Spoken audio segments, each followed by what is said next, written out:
बिस्मिल्लाहिर्रहमानिर्रहीम। बच्चों, last time हम लोग चैप्टर नंबर 3 डिस्कस कर रहे थे सेकेंड ईयर का। उसमें हम लोगों ने बोरिक एसिड्स के बारे में बातें की थी, याद होगा। आज हम एल्यूमिनियम से रिलेटेड कुछ बातें करेंगे। अब पहले हमने जो आज लेक्चर डिस्कस करना है, reactions of aluminium and uses of aluminium. Reaction of aluminium and uses of aluminium. अब तवज्जो कीजिएगा, पहला रिएक्शन एल्यूमिनियम का विद एयर है। रिएक्शन विद एयर की जब बात करेंगे तो मेरे प्यारे बच्चे क्या होगा, जब भी एल्यूमिनियम को एक्सपोज किया जाता है एयर के अंदर, मॉइस्ट एयर के अंदर, तो इसके ऊपर कॉन्टीन्यूअस कोटिंग डिपॉजिट हो जाती है ऑक्साइड लेयर की।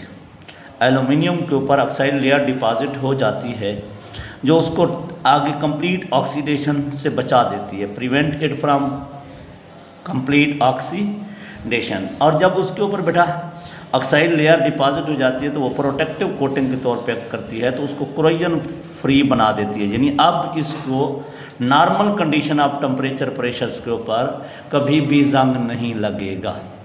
एक दफ़ा दोबारा सुनिएगा, जब भी एल्यूमिनियम पीस को ऑर्डिनरी टेम्परेचर प्रेशर के ऊपर एयर में एक्सपोज करेंगे तो एयर में मौजूद ऑक्सीजन जो है वो इसके ऊपर ऑक्साइड लेयर बना देती है, वो प्रोटेक्टिव कोटिंग के तौर पे कम करती है और उसकी कंप्लीट ऑक्सीडेशन नहीं होने देती। इस तरह वो कोरोजन फ्री रहती है, कोरोजन प्रूफ रहती है, उसको जंग नहीं लगता आम टेम्परेचर और प्रेशर पे।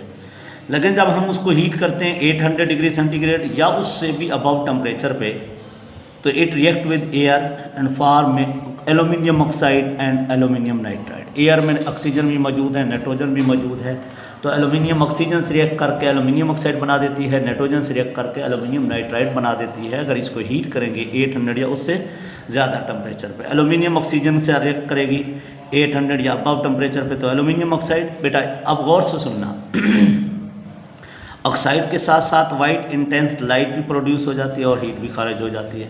नाइट्रोजन से रिएक्ट करोगे तो aluminium nitride white intense light burning के दौरान और हीट प्रोड्यूस हो जाती है।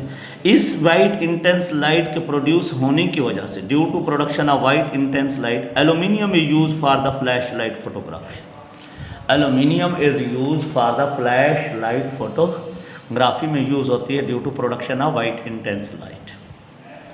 अच्छा बेटा, अगर हमारे मोल्टेड मेटल मौजूद हो, मोल्टेड मेटल से एयर बबल निकालने हों, तो उस एयर बबल के अंदर वही बात ऑक्सीजन नाइट्रोजन होगी, तो उनको निकालने के लिए हम एल्यूमिनियम पाउडर डाल देते हैं। तो एल्यूमिनियम पाउडर फिर एल्यूमिनियम ऑक्साइड और एल्यूमिनियम नाइट्राइड बन के ऊपर फॉग की शक्ल में निकल आती है।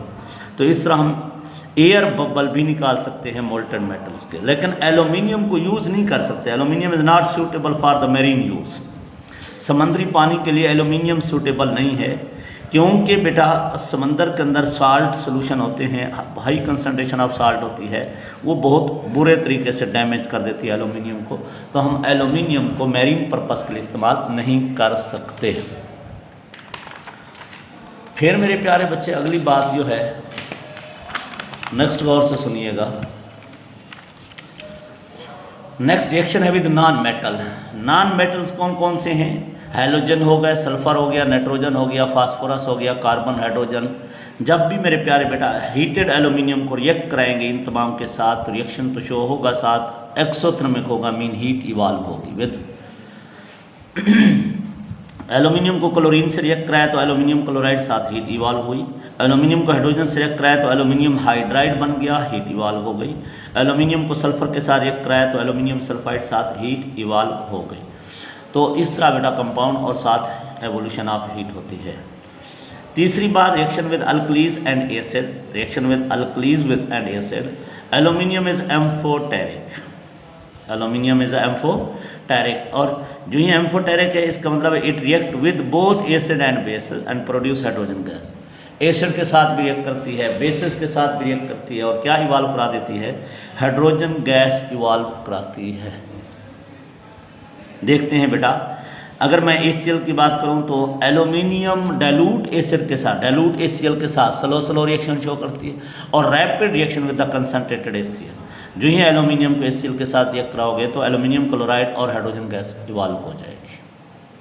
अब सल्फ्यूरिक एसिड की बात करें तो एल्यूमिनियम डाइल्यूट सल्फ्यूरिक एसिड के साथ रिएक्ट ही नहीं करते। It does not react with the dilute sulphuric acid.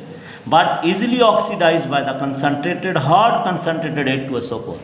Hard concentrated H2SO4 के साथ रिएक्ट करती है और सल्फर डाई गैस खारिज कर देती है। Sulphur dioxide gas, hydrogen gas खारिज नहीं होती, यहाँ पे सल्फर डाइऑक्साइड, ऑक्सीडेशन का अमल होता है बेटा, रिडॉक्स रिएक्शन शुरू हो जाता है। Aluminium plus concentrated sulphuric acid react करते हैं तो एल्यूमिनियम सल्फेट, वाटर और सल्फर डाइऑक्साइड इवॉल्व हो जाती है। Aluminium does not react with the concentrated with any concentration of nitric acid. It does not react with any concentration of nitric acid due to deposition of oxide layer। Oxide layer के deposit होने की वजह से, यानी aluminium को nitric acid में डाल दिया जाए तो फ़ौरन ऑक्साइड लेयर जमा हो जाती है, जो एल्यूमिनियम को पैसे बना देती है, रिएक्शन शो करने ही नहीं देती। तो नाइट्रिक एसिड के साथ किसी सूरत में रिएक्ट नहीं करता, इसलिए आप लोग नाइट्रिक एसिड को स्टोर भी कर सकते हैं, ट्रांसपोर्ट भी कर सकते हैं एल्यूमिनियम कंटेनर के अंदर। Nitric acid can be transported and can be stored in the aluminum container because nitric acid cannot react with the aluminum। Reaction with alkalis, बेटा aluminium is soluble in both NaOH and KOH solution। जब भी aluminium को NaOH के साथ react कराओगे water की मौजूदगी में तो क्या है, सोडियम एल्यूमिनेट बना देगा और हाइड्रोजन गैस इवॉल्व हो जाएगी। Sodium aluminate and hydrogen gas evolve. तो इन रिएक्शन से ये पता चला एल्यूमिनियम ने एसिड के साथ भी रिएक्ट किया और बेस के साथ भी रिएक्ट किया। तो अच्छे बच्चे, जब ये बेस से रिएक्ट कर रही होगी अपने आप को एसिड बनाएगी, जब एसिड के साथ रिएक्ट कर रही होगी अपने आप को बेस बनाएगी। तो ये ऐसे रिएक्शन बेटा, ऐसे सब्सटेंस को क्या कहते हैं, एम्फोटेरिक सब्सटेंस कहा जाता है। तो aluminium is amphoteric in nature. Aluminium is amphoteric because it can react with both acid and base. अब इसी तरह मेरे प्यारे बेटा यूजेज ऑफ एल्यूमिनियम की बात करते हैं। यूजेज ऑफ एल्यूमिनियम में, एल्यूमिनियम पहली बात तो लाइट मेटल है। कितनी लाइट है बेटा, आयरन से तकरीबन 3 गुना लाइट है, यानी आयरन से कम डेंसिटी रखती है, डेंस्ड है, 3 टाइम लेस डेंस्ड है।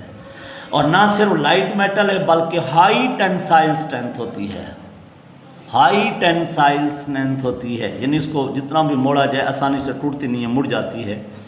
Therefore it is extensively use in the transport industries, in the construction of aircraft, ships and car. Transport industries में कंस्ट्रक्शन ऑफ एयरक्राफ्ट, शिप्स और कार तैयार करने, कार बॉडीज तैयार करने के लिए इस्तेमाल किया जाता है aluminium. Number 2, it is excellent conductor of heat and electricity. Heat and electricity का गुड कंडक्टर होने की वजह से इसको हीट एक्सचेंजर के तौर पे की यूज़ किया जाता है in the oil and chemical industries. Oil and chemical industries के अंदर इसको हीट एक्सचेंजर के तौर पे कहाँ इस्तेमाल किया जाता है। हैवी इलेक्ट्रिकल केबल्स भी एल्यूमिनियम से बनाई जाती हैं। गुड कंडक्टर ऑफ इलेक्ट्रिसिटी होने की वजह से इसको हीट कंडक्टर के तौर पे भी इस्तेमाल किया जाता है। और बेटा heat, good conductor of heat होने की वजह से हीट एक्सचेंजर के तौर पे भी इस्तेमाल किया जाता है in the oil and chemical industries. Electricity conductor होने की वजह से हैवी इलेक्ट्रिकल केबल इससे बनाई जाती है। Excellent refractor of radiant energy.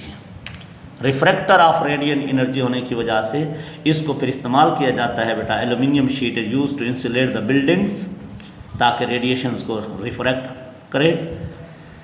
Aluminium foil is also use to jam the radar. Radar को जाम करने के लिए, जैम करने के लिए भी इस्तेमाल किया जाता है। It is non magnetic in nature, यानी मकनातीस की तरफ अट्रैक्ट नहीं होती, इसलिए इसको नेविगेशनल आर्मी के इक्विपमेंट के अंदर इस्तेमाल, डिटेक्टर के तौर पे इस्तेमाल किया जाता है। It is good reducing agent and use in the steel and chemical industries. Reducing agent होने की वजह से इसको स्टील और केमिकल इंडस्ट्रीज़ के अंदर इस्तेमाल किया जाता है। नॉन टॉक्सिक होने की वजह से फूड और ब्रीइंग इक्विपमेंट और पैकिंग मटेरियल तैयार करने के लिए इस्तेमाल किया जाता है। खाना पकाने के बर्तनों में इस्तेमाल किया जाता है बेटा। It form alloys with other metal like copper, magnesium, nickel, zinc वगैरह के साथ क्या बना देती है बेटा, अलाइज बना देती है। मेटल्स का मेटल के साथ मिक्सअप हो जाना क्या कहलाता है, अलाइज कहलाता है। Eight Holmes aluminium is use for the cooking utensils, खाने पकाने के बर्तन, window frames and kitchen file तैयार की जाती है with the help of aluminium. It is use for making the petrol and milk storage tank. Milk storage tank तैयार करने के लिए इस्तेमाल किया जाता है, क्योंकि ये रिफ्लेक्ट करती है किसको, हीट को, and prevent them from overheating in the sun. ये मिल्क और ऑयल को ओवर हीटिंग से बचाने के लिए इस सन